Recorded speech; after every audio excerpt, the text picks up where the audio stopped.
Okay, now channel 2. Mga kapatid, kanina channel 7 tayo. Ngayon, we are going to be hearing the laws of prosperity. May mga narinig ako mga kapatid. At yung mga kapatid ay pare-pareho lang naman ang pronoun sa Timilin. Yung law, iba yung laws. Yung laws kasi kapatid, yung pagkawala, loss. Di ba? Kaya mayroon yung pronoun sa English, loss. Loss of prosperity. Pero yung batas, law, iba rin yung low. Low, yung mababang kasaganaan. Lows, iba rin yung natimilin yung low and law and loss. Amen? But now, tayo mag-aaral mga kapatid ng batas ng kasaganaan. At ang salita ng Panginoon mga kapatid ay makikita natin sa Books of Psalms, the Book of Psalms chapter 112, verses 1 to 9. Praise ye the Lord, blessed is the man that feareth the Lord, that delighteth greatly in His commandments. Babasahin natin sa Tagalog mga kapatid para mas makatotohanan tayo.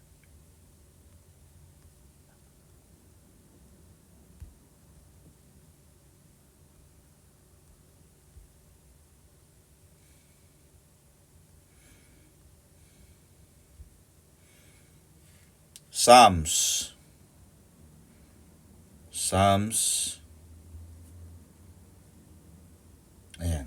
112. Purihin ninyo ang Panginoon, mapalad ang tao na natatakot sa Panginoon, na naliligayahang mainam sa kanyang mga utos. In English, his seed shall be mighty in the land. His seed, yung ating mga anak, Timilin. Nasa si Brother John, si Jason. Is Brother Jason there? Alam niyo mga kapatid, kaya mahalaga na ang ating mga anak ay lagi nating dinadala sa church. Kasi diyan kami lumaki . Bakit ko iibahin ang tiklado ng buhay ko? Doon ako lumaki at maganda naman ang kinalabasan. Huwag na kayo mag-imbento ng ibang bagay. Amen? Huwag na nating ibahin. Alam na natin . Alam mo kaya nahanga ako kay Sister Love, kay Pastora Love. Nalala ko yun . I think that was 1 year, 2 years ago. Sabi niya, kung nakikita ko yung anak ko nasa impyerno o nasa apoy na nasusunog, di ba akong magulang, magagawa ako ng paraan para kuhanin ko siya. Do everything. You parents have the power, you have the accountability to bring your children to the feet of Jesus. Huwag kayong pumayag mga kapatid.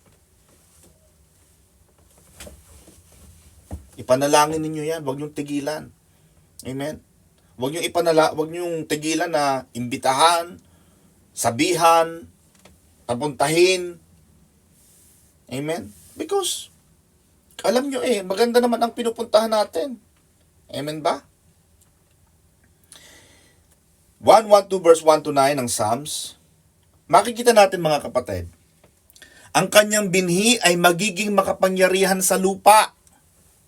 Ang lahi ng matuwid ay magiging mapalad. Kaginawahan at kayamanan ay nasa kanyang bahay, at ang kanyang katuwiran ay mananatili magpakailanman. Sa matuwid ay bumabangon ang liwanag sa kadiliman. Yan. Siya ay mapagbiyaya at puspos ng kahabagan at matuwid. Ang ikabubuti ng taong mapagbiyaya at nagpapahiram, kanyang aalalayan ang kanyang usap sa kahatulan. sapagkat siya ay hindi makikilos magpakailanman. Kaya pag ang isang matuwid, mga kapatid, hindi kayo makikilos. Hindi ibig sabihin, hindi matatakot, hindi mag-aalala, hindi matataranta. Amen ba?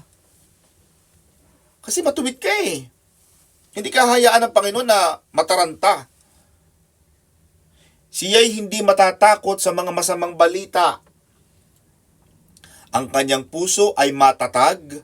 Ang kanyang puso ay matatag na tumitiwala sa Panginoon.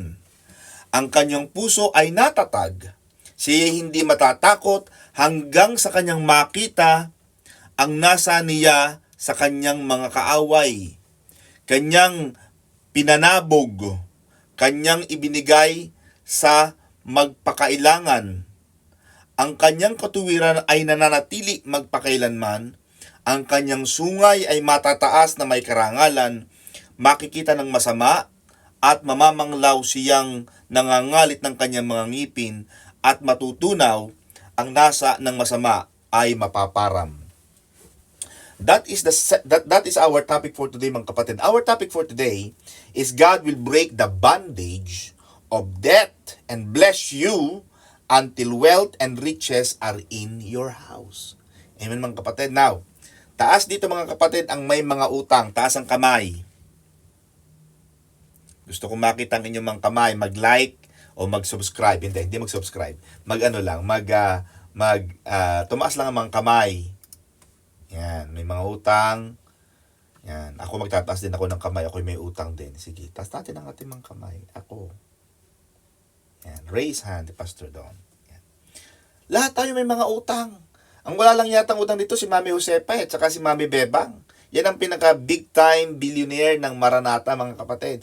Walang utang, walay. Di ba? Okay, baba nyo na inyong mga kamay.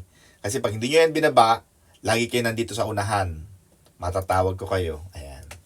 Yan. Okay. Now, Sister Sarah, in Psalms 112 verse 1 to 9, makikita natin ang mga biyaya ng Diyos to those who walk in the reverential fear of the Lord. Makikita natin at uyan na kapag ang isang tao pala ay lumakad na may pagpapakababa sa Panginoon, makikita natin na pagpapalain tayo ng Diyos. Yun ang sinasabi ng Biblia, mga kapatid. Na pagpapalain tayo ng Panginoon. Hindi lamang tayo magiging pagpapala sa buhay natin, mga kapatid, hindi lang tayo ang pagpapalain, Sister Sarah. Alam mo, sabi ng Panginoon sa Psalms 112, verse 1 to 9, pati ang ating mga binhi at Milen. Pagpapalain ng Diyos, hindi lang si Unad at si Milen. Pagpapalain ng Panginoon, si Jean, si Jason. Pagpapalain ng Panginoon ng iyong mga anak, mga kapatid. Anong ganda nun? At pag sila naman sumunod din sa Panginoon, ganun din. Ang mangyayari sa kanila. Pagpapalain din si Sheka. Oh, ay di ang ganda ng lahi ninyo, mga kapatid. Yan ang sabi ng Panginoon. Kaginawahan at kayamanan ay nasa kanyang bahay.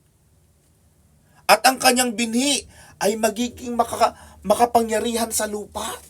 Mga kapatid, paano ka magkakaroon ng kapangyarihan? Eh di ba yung mga anak mo, yung mga binhi mo, yung mga apo, ay baka mamaya ay nasa posisyon ng mga matataas na gobyerno. Kasi makapangyarihan eh. Amen ba?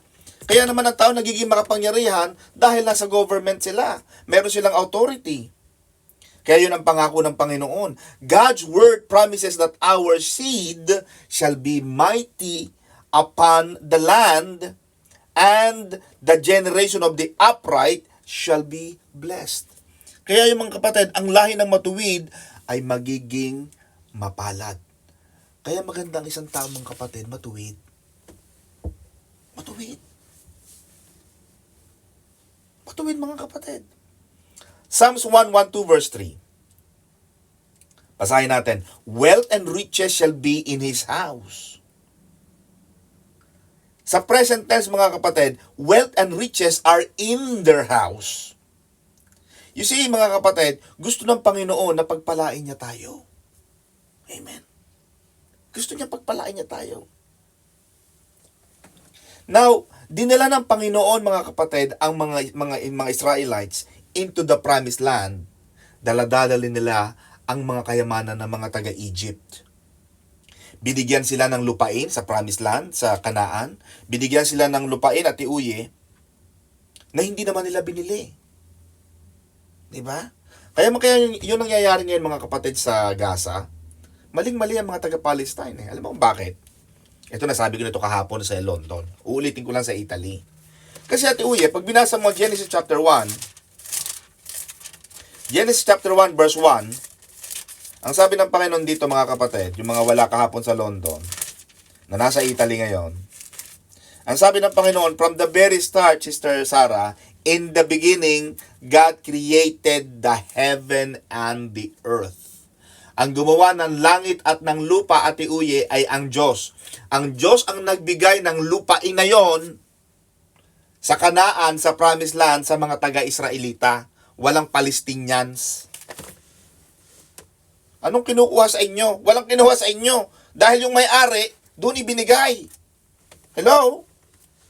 You have to read the historical account. Amen ba mga kapatid? Yun ang ipinangako, Sister Sarah, ng Panginoon sa mga taga-Israelita. Nagkaroon sila ng mga lupain na hindi naman nila binili. Hindi ka naman nagbayad. Hindi naman sila bumili. May mga balon, may mga tubig na hindi naman nila hinukay. At sila ay mga nag-ani ng mga lupa, ng mga halaman, ng mga puno na hindi naman nila itinanim. Nagkaroon sila ng mga bahay at mga syudad na hindi naman nila ipinatayo. Talagang pinagpala sila ng Panginoon, mga kapatid. And the same mighty God at ang parehong Diyos na nagpala sa mga taga-Israel noon, ang parehong Diyos ngayon, mga kapatid, na kayang magpala sa iyo. Bibigyan ka ng Panginoon ng kakayahan na magkaroon ng kayamanan. Deuteronomy chapter 8 verse 18. God gives you the power to get wealth. Amen. Pagpapalain ka ng Panginoon. Ang Diyos ang magbibigay sa iyo ng kakayahang ikaw ay yumaman. Amen ba mga kapatid? Bakit? Papaano? I-release ng Panginoon sa iyong buhay, God will release His provision in your life. At ikaw ay makakalaya sa iyong mga utang. Mamaya, pag-aaralan natin, paano tayo makakalaya sa utang. Dahil ako dati, marami din akong utang. Ituturo ko sa inyo mga kapatid, kung paano si Pastor Don nakalaya sa utang. And, hahayaan ng Panginoon mga kapatid, na ikaw ay mamuhay nang wala kang utang. Ni utang na loob, wala. Amen ba mga kapatid?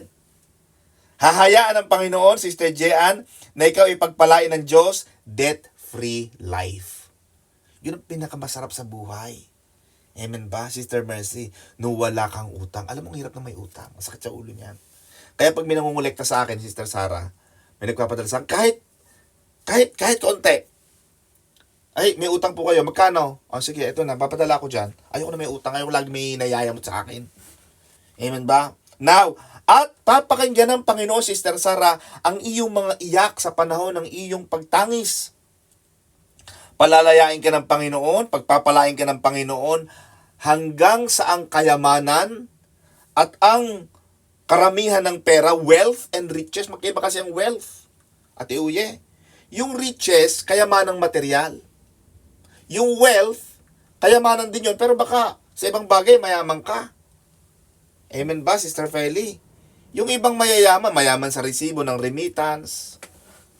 Yung iba mayaman sa kaibigan. Mayaman ako saan? Kaibigan. Ay naku, hindi yun ang kayaman. Bagay, mahalaga rin ang maraming kaibigan. Pero hindi natin pinag-uusapan yun ngayon. Amen ba mga kapatid? Ang sinasabi, Sister Sarah, ng Panginoon, He will bless you until wealth and riches are in your house. Amen ba? Itutulak ng Panginoon sa iyong bahay, papasok. Amen ba, Sister Cecil? Kaya, nung mga bata kami, Sister Cecil, alam mo, si Pastora, sinasabi niya sa amin, wag na wag kayong magwawalis pag gabi. Kayo may pamahiindigan dyan, na Mami Josepa, Lola Josepa, yun yung pagwawalis, naku si Pastora, naku tutoy, ay wag ka na magwawalis, gabi na. At saka yung magbabayad ng utang sa gabi, naku wag daw magbabayad ng utang. Abay, kailan pa ako magbabayad, ito lang ang day off ko. Nako, may mga pamahiin pa na wag daw wawalisin ang alikabok. Ay pagkakaalikabok na wag daw wawalisin. Ba't ka naman hindi wawalisin? Ni alikabok nga ho ito. Amen ba? Hmm. Pero ang gagawin ng Panginoon, Sister Sarah, sa according to Psalms 112 verse 1 to 9, He will bless you until wealth and riches are in your house. Deuteronomy 28 verse 1 to 14. If you hearken to the voice of the Lord your God, all these blessings shall come and overtake you. Uunahan ka ng pagpapala, Sister Charmy. Kapag ikaw ay nakinig at sumunod sa batas ng Diyos, uunahan ka, darating sa'yo, at uunahan ka pa. Wala ka pang, nasa auno pa lang, mga kapatid, yung pera nasa iyo na, nauna na. Uunahan ka, abay, kagad ang sweldo kong are, may bonus. Abay, 13th month lamang ang tinisan ko, yung nagkaroon pa ng 14th month, makadagdagan pa, 15th month pay. Bakit? Uunahan ang pagpapala ka ng Panginoon, mga kapatid. Ganyan kabuti ang Diyos sa ating buhay. Ganito yan, mga kapatid. Kapag ikaw ay nakatanggap ng revelation, kapag ikaw ay nakatanggap ng isang mensahe na ang plano ng Panginoon sa iyo ay pagpalain ka at pasaganain ka, hindi ka na matatakot sa gawa ng kaaway. Bakit? Kasi covered ka ng Panginoon eh. Hawak ka ng Panginoon. Amen ba? Alam mo yung mga laging takot? Yan yung mga walang pera. Yung mga walang kwarta, nakakatakot yan. Kaya yung iba, kaya yung mga ibang mga magulang ayaw magsama ng bata sa mall. Baka daw makabasag. Ay baka nakabasag ka nga naman, kada ka na ibabayad. Naku tutoy ko doon ko na lang sa labas at iti mamahalin na rin. Baka makabasag ka ng tasa, wala tayong pambayad. Di kayo mga gulang ganoon. Mga kapatid. Oh, pero kung ikaw ay pinagpala ng Panginoon, Sister Sarah, yung kasaganaan ay ipinasok sa iyo ng Panginoon, yung kayamanan ay ipinasok ng Panginoon sa iyong bahay, hindi ka matatakot sa gawa ng masama. Hindi ka matatakot sa gawa ng kaaway. Bakit? Pinagpala ka ng Diyos. Amen ba? Yun ang sinasabi ng Panginoon sa Malakay 3:10. Na subukin mo ako sa mga bagay na ito kung hindi ko sasawayin ang mga mananakmal. Bakit? Sinasaway ng Panginoon ang mga mananakmal dahil ikaw ay naging masunurin sa Kanya. Amen ba? Sa panahon ngayon, Ate Uye, maraming tao ngayon wala ng panahon sa Diyos. Amen? Trabaho dito. Alam mo sa London, may tinatawag sila, Sister Feling, Kuratsa Queen. Kuratsa. Kuratsa. Sabihin, Ate Uye, yan ay walang ginawa kundi magtrabaho. Wala ng panahon. May daladala yung isang paglunes, daladala ang isang maleta. Bakit? Daladala ang damit. From Lunes hanggang Linggo, walang yan. Hindi na uwi sa bahay. Ang tawag sa kanila, weekender. Nagbabayad lamang sila ng kaunti o di sila weekender. Ng kapatid. Walang panahon sa Diyos. Takot na takot sila, mga kapatid. Sa laki ng gastos. Pero, kailangan nating magtiwala sa Panginoon. Kaya maganda ang mga anak ng Diyos, Ate Milen. Amen. Dahil alam mong may Diyos ka na pupunuan ang iyong mga pangangailangan. Ito ang sinasabi ni Pastor Saldi kanina. Pupunuan ng Diyos ang ating mga pangangailangan. Hindi mo kayang punuan ang iyong mga pangangailangan, mga kapatid. Bakit? Sa dami ng pangangailangan ng tao. Amen? Pero kapag nagtiwala ka sa Panginoon, Sister Sarah, you will be trusting in the Lord to deliver and to prosper you. Pagpapalain ka ng Panginoon. Amen? Maging tapat lang tayo sa Kanya. Now, we have to claim, kailangan nating hingin yung mga pangako ng Diyos na yon. Panginoon, sinabi mo, i-open mo ang floodgates of heaven. Panginoon, sinabi mo, kung kami ay maging masunurin at matalimain, kakainin namin ang butil ng mga lupain. I will eat the good of the land. Panginoon, sinabi mo Panginoon, sinabi mo, you have to claim these promises. Kailangan magpatuloy ka magtanim sa gawain ng Panginoon. Magtanim ka, huwag kayong maging madamot. Amen? Magtanim tayo, magbigay tayo, masayang nagbibigay sa Diyos. Hindi yung pag-offering na, naku, tatayo na, parang, excuse me. Ganyan. Hindi na malaman kung nasaan. Amen ba? Hindi mo kaya magtaguan ng Diyos. Para kang si Pedro, yung bugtong Ate Uye.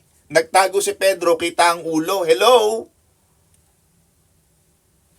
Amen ba? Panginoon, bigyan mo ako ng Panginoon, bigyan niyo po ako ng trabaho. At Panginoon, pag nagkatrabaho ako, Panginoon, promise.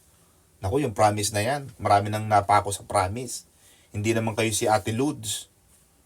Puro kayo promise. Hindi naman kayo politiko. Mga kapatid. Kailangan, sabi ng Panginoon mga kapatid, kailangan tayo magbigay liberally. Amen? Huwag mong limitahan ang Diyos, huwag mong limitahan ang kayang gawin ng Diyos sa'yo. Bakit natin nasasabi ito, Sister Cecil?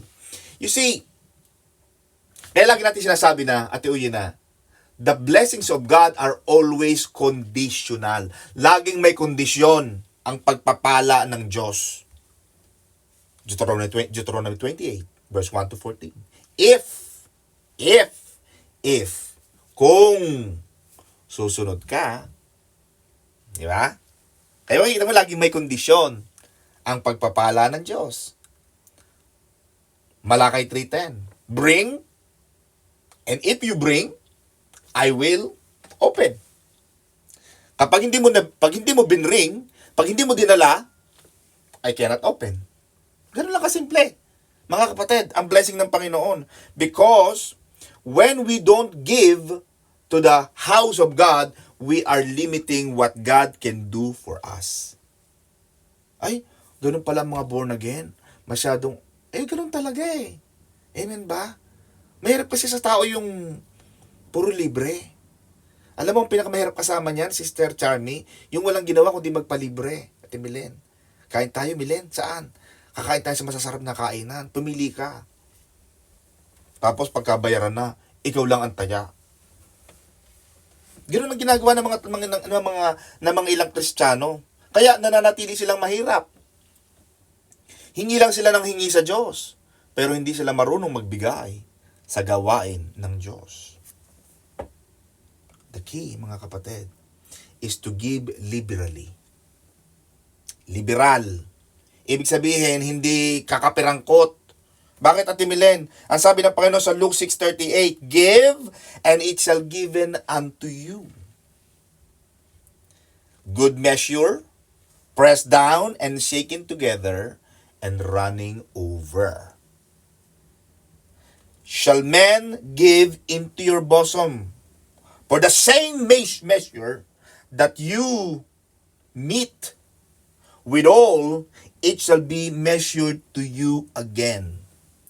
Kung anumang ginamit mong takalan sa Diyos, ganung takalan din ang gagamitin ng Diyos sa'yo. Ganun ako kayabang, mga kapatid, sa Diyos. Pagka malaki ang pagbibigay mo sa Panginoon, of course, hindi tinitingnan ng Panginoon ang laki at liit.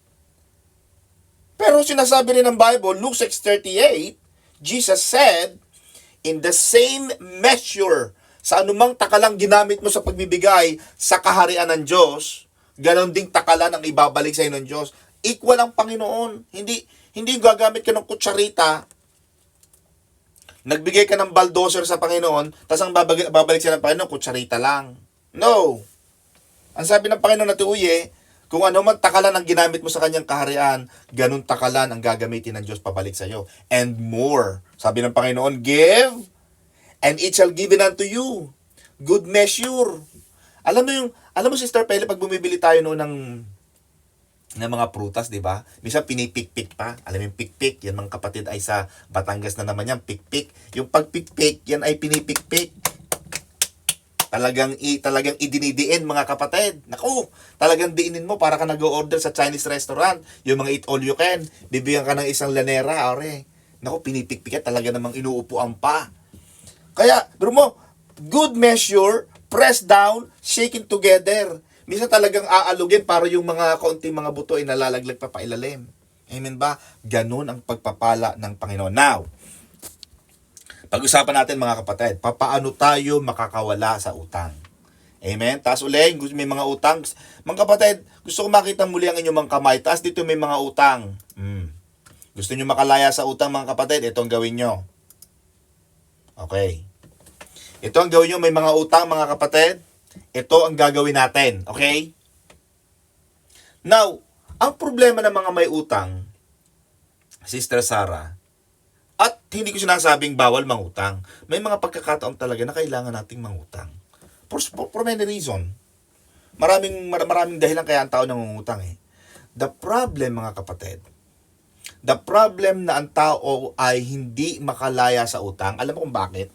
Sabihin ko to sa inyo, mga kapatid. For example, Ate Uye. Si Ate Uye, alam ko ang sweldo na Ate Uye. Ate Uye, ang sweldo mo per month ay, magkano nga Ate Uye ang sweldo mo? 10,000 euro per month. Ate Uye, magkano nga? Hindi, si Brother Jun na lang. Brother Jun, magkano kinikita mo sa iyong, Sister Sarah, magkano kinikita ni Brother Jun ba? Junjan po. Jun, magkano kinikita ni Brother Jun? Sige. 1,750 po. 1,750. Okay. Okay? Now, for example lang mga kapatid, ang kita mo ay, palagyan natin 1,500. 1.5 na lang para mas mabababa ng kaunti. Okay? Ito mga kapatid ay teaching, practical, okay? Lessons para makalaya kayo sa utang. Kasi kailangan nating atakihin tong utang na to eh. Dahil maraming mga Kristiyano, mga kapatid, Sister Queen, pakibaba na yung Sister Alice, pati ba naman ikaw may utang ka? Kala ko wala kang utang. Kala ko ikaw nagpapautang. Mga kapatid, bala ko pa man din mangutang, Sister Alice. Sayang. Okay. Now, mga kapatid, yung mga may utang, ang una natin gagawin, mga kapatid, kaya ang tao may mga utang, Ate Uye, alam mo kung bakit? Dahil kulang ka na eh, di ba? Kaya ka nang utang. Hindi ka naman, may mga tao namang mayayaman na nangungutang para, hindi dahil sa kailangan nila. Yung mayayaman nangungutang yan, hindi dahil sa kailangan nila. Kailangan nilang i-build up yung credit score. Pero for this discussion, assuming natin na kaya tayo nangungutang dahil kailangan natin, okay? Yung ibang dahilan, bakit nangungutang ang mga mayayaman, may reason din sila doon. Meron silang ginagawa doon eh. Alam ko rin yun. Pero for this purpose ng ating discussion today, gusto kong maituro sa inyo mga kapatid, paano tayo makakalaya sa utang sa ating personal, sa ating day-to-day, pang-araw-araw na buhay. Amen ba? Dahil hindi naman talaga sa atin lahat ay nagdinegosyo. Okay? Now, si Brother Junjun, na nagsumusweldo ng 1.5 for example, nangutang siya, Sister Sarah. Ang inutang niya, 500 euro. Yeah? Okay? 500 euro. Di ngayon, mga kapatid, babayaran mo yung utang na yon, correct? Kaya ka nangungutang dahil kulang. Amen? Ano ang paraan ngayon, mga kapatid, para mabayaran natin ang utang? Sige. Magkaroon tayo ng discussion. Any comment? Sister Uye, ano ang paraan natin para tayo ay makabayad sa utang? Number 1, kailangan nating maghigpit ng sinturon. Okay? Hello? Nakikinig ba kayo, mga kapatid? Kailangan nating maghigpit ng sinturon. Dahil, Sister Sarah, ang inutang mo, 1.5 na. Okay? Or 500, nang utang ka na ng 500. Or, for example, nang utang ka na ng 1.5, yung sweldo mo talaga, inutang mo na. Okay? So, sa susunod na sweldo mo, nababawasan na yung sweldo mo. Magbabayad ka na. Amen ba? For example, ang babayad mo nito, mga kapatid, ay, for example lang, 250 per month. So, dapat maghihigpit ka ng sinturon. May mga tao kasi, hindi marunong maghigpit. May mga taong ganun pa rin ang lifestyle nila. Marami ka nang utang. Amen? Tapos pakita ka pa ng pakita sa Facebook, nagala ka ng gala, talagang mainis yung mga nagpapautang sa iyo. Abay, bakit yung si Uye nandoon sa mall? Akala ko ba yun may utang sa akin, hindi pa nakakabayad eh. Inuuna pa pagkain sa Jollibee. Kung yung pinagluluto mo sa Jollibee, binabayad mo sa utang, hindi Amen ba? Nakakahulog ka pa kaunti-kaunti. Kailangan matuto kang maghigpit ng sinturon, kapatid ko. Amen? Hindi pwedeng hindi ka naghihigpit ng sinturon. Ganon din sa iyong mga anak. Kung, Mami, pwede kong ibili niyo ako ng telepono. Ay, saan na gusto mong telepono? Yung cherry phone, yung tagto 200 pesos. May 200 pesos sa Pilipinas. Cherry phone na lang. Wag mo nang ibili ng telepono na may lumalabas na mga dishwasher. May mga bread toaster pa yung mga phone ninyo, mga kapatid. Ang mamahal niyan. Amen ba? Ang mga bata nga arte, wala namang mga negosyo. Bibili ng phone. Yung pan-load, mami. Pwede ko bang bigyan mo pan-load? Huwag ka nang mag-load, mga kapatid. Kailangan matuto tayong maghigpit ng sinturon. Amen? Number 2. Ano pang pwede natin gawin, mga kapatid? Na pwede natin gawin? Alamin kung magkano ang utang. Amen ba? Hindi mo kayang bayaran ng utang mo kung hindi mo alam kung magkano. Amen. Alamin mo muna, magkano kaya ang utang ko? Abang utang ko pala garni. Lalo na kung utang mo sa bangko. Mahirap. Amen. At kahit sa tao, magbayad tayo, mga kapatid. Kasi yan ang plano ng Panginoon. Amen. Alamin natin kung magkano ang ating utang. Number 3, Ate Uye. Put extra money.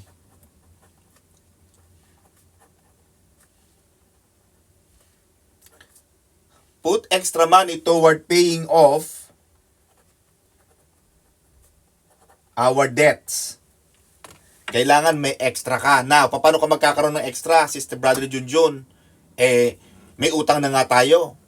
Anong gagawin natin, Sister Mercy? Alam mo kung ako, sa inyo, mga kapatid, na maraming utang, maghahanap pa ako ng iba pang part-time. Magpa-part-time ako. Maghahanap ako ng iba. May utang na nga ako, hindi ako makabayad. Kaya ka nga ng utang, dahil kulang na nga ang pera mo. Tapos, yung pa rin lang ang sweldo mo, hindi ka makakabayad talaga. Kasi ang kita mo lang, pare-pareho lang naman Nagbabayad ka na ngayon, yung buhay mo. Ganun pa rin lang naman. Malibang tinaasan ka ng amo mo ng sweldo, hindi ka makakaraos. Makaraos ka man, hirap. Amen ba, mga kapatid? Talagang ganun. Kailangan mo mag-part-time. Naku, ano po kasi ganito po kasi. So sige, di mo ka magtrabaho. Sige, diyan ka lang sa bahay, makakabayad ka. Uulan ng pera dyan sa tapat ng bahay mo, kapatid, sa totoo lang. Hindi pwede yon, kapatid. Kailangan maghanap ka ng part-time o sideline. Amen ba? Alam mo si Bishop, mga kapatid, hindi ko alam kung alam to ni Pastor Saldi. Pero si Bishop, nung siya nagkatrabaho sa Saldi, sinasabi sa akin ni Bishop, na siya daw ay habang siya ay nag-accountant, kasi si Bishop noon, accountant siya ng Saudi, sa Ameco, American company yata yan. Siya ay accountant from Monday to Friday, pero nung siya ay accountant, meron siyang driver, si Kuya Jimmy, pinsan din namin. Jimmy, pag Sabado na, Jimmy. Tito Tio, ay tayo pupunta tayo, may bayan pala dyan, Pastor Saldi, po. Pupunta tayo doon sa bayan, tayo mamimili ng siopaw. Tayo mamimili ng balot. Naku, may mga nagdadala ng balot noon. Siopaw. Baron mo yun. Alam mo, ang laki ng kinita ni Bishop. Si Bishop ang may hawak ng, Sister Chami, si Bishop ang may hawak ng password doon kasi siya nga accountant Kaya, pag susweldo na, Juan de la Cruz, ilang siopaw na mo sa akin? 3 ho. Ay siya, ibabawas ko na sa sweldo mo, ha? Wala magawa ang mga tao. Kumukuha siya ng siya ay kami nakapagpagawa ng bahay doon. Diba? Mga kapatid, huwag tayo maging tamad. May Empanada, Pastor, empanada. Ayan, empanada, Pero alam pa ni Pastor Saldi, in 1980s pa. 1980s, mga kapatid. Ganong katagal, 40 years ago na. Pero hanggang ngayon, naaalala ko yung ginawa ni Bishop na yun. Nagtitinda sila ng empanada, balot, yan nga, siopaw. Ano kapatid ang pwede mo magawa? Alam mo, sabi ko nga, meron akong matandang kausap rito, Sister MJ. Yung matandang yun, walang trabaho sa London. Sabi ko, bakit hindi po kayo gumawa ng For example, maglongganisa kayo. O kaya, gumawa kayo ng tapa. Gawa kayo ng ganito. Pwede ka naman gumawa nun Sa London, ang daming gumagawa niyan. Naku, mahirap kasi Mahirap. Ano ho bang trabahong madali? Mas mahirap po yung trabaho yung pahingi-hingi lang kayo sa mga anak nyo. Mas mahirap po yung trabahong nanlilimahit kayo. Nasa labas kayo, wala kayong makain, nangihingi kayo sa mga naghihintay kayo ng abuloy ng mga tao. Mas mahirap yun.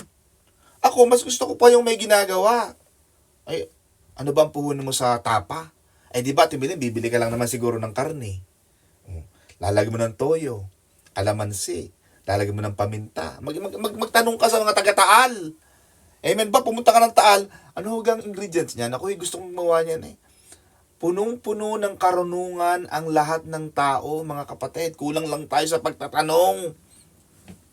Ang dami-dami nating panahon sa Facebook. O Diyos ko, kala mo kumikita?